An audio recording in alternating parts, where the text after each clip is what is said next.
Police ने धर्मनगर में 12 बांग्लादेशियों को शक के आधार पर गिरफ्तार किया। धर्मनगर पुलिस ने धर्मनगर के आईएसबीटी में गुवाहाटी जा रही एक रात की बस में संदेह में 11 लोगों को गिरफ्तार किया है।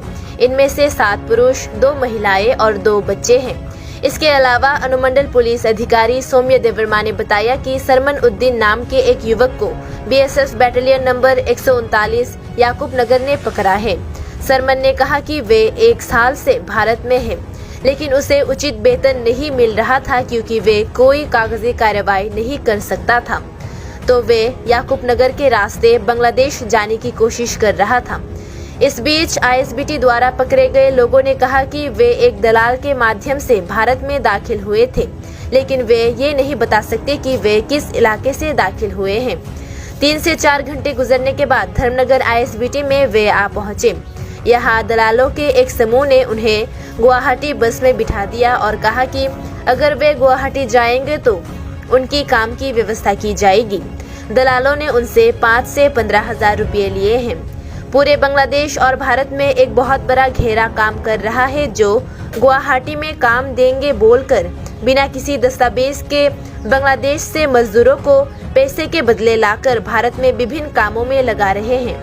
2 बच्चों के अलावा आईएसबीटी से गिरफ्तार किए गए 9 बच्चों में शामिल शाहिदुल मुल्ला, मोहम्मद अलमिन मियाँ, मोहम्मद मुल्ला, सबीर शेख, राजू शेख, अहद मियाँ, राहुल शेख, बीना बेगम और कुलसुम बेगम।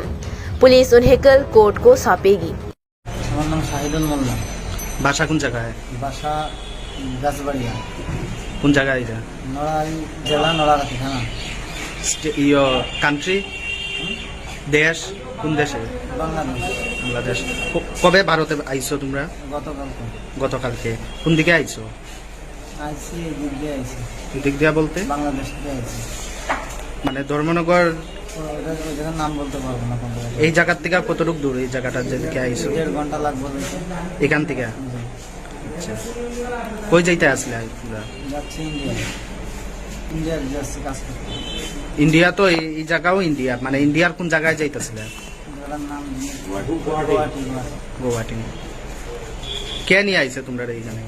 যে নিয়ে আছে তার নাম বলতে পারবো না, তারে আমরা চিনিও না, তার নামও জানি। তার সাথে যোগাযোগ কিভাবে হয়েছে? যোগাযোগ দেশের থেকে হয়েছিল, আমাদের এলাকার পাশে 2-3 এলাকা পরে তার বাড়ি, ওইভাবে টাকা পয়সা নিয়েছে, ওইভাবে সে পাঠা দিয়েছে লোকের মাধ্যমে যোগাযোগ করে।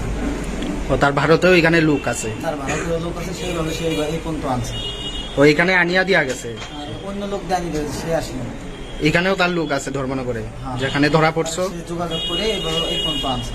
আচ্ছা, এখানে তোমরা তো আইএসবিটি পুলিশ তো বাসে ধরছে তোমরা, বাস থেকে বাসে উঠাইয়া দিয়া গেছে লোকটা, বাসে গুয়াহাটি যাইতে আসলে।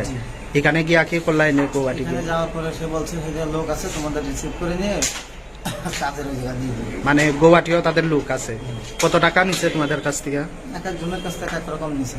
টোটাল কতজন আসলে আজকে ধরা পড়ছো? কতজন? টোটাল আমরা 7 জন, আর 2টো মহিলা আছে আর 2টো বাচ্চা। 7 জন আর 2 জন মহিলা। সবের বাসায় কি মানে এক জায়গায় তোমাদের? সবাই বাসায় এক জায়গায়, আমার একটু ভিন্ন, আমি একটু আলাদা লাগে। আচ্ছা, সবের সঙ্গে মানে সবের সঙ্গে তোমাদের পরিচয় আছে? সবের ব্যক্তিগত পরিচয় আছে? আজকে ধর্মনগর আইএসবিটি এলাকা থেকে সন্দেহজনক 11 জন বাংলাদেশি সন্দেহে থানায়, ধর্মনগর থানায় নিয়ে আসা হয়, যার মধ্যে মহিলা 2 জন এবং শিশু 2 জন আছে। তো আমরা ওদের কাছে যে নথিপত্র আছে আমরা দেখছি, অ্যানালাইসিস করছি, আমাদের ইন্টারোগেশন চলছে। ওরা যদি বাংলাদেশি হয় আমরা আর এর মধ্যে উল্লেখ থাকে যে আজকে ইয়াকুবনগর এরিয়া থেকে বিএসএফ একজন সলমান উদ্দিন নামে একজনকে বাংলাদেশি ন্যাশনাল অভিযোগে আমাদের কাছে ধর্মনগর থানায় একটা কমপ্লেন দায়ের করে। সেই মোতাবেক আমরা অ্যাজ পার ল একটা অ্যাকশন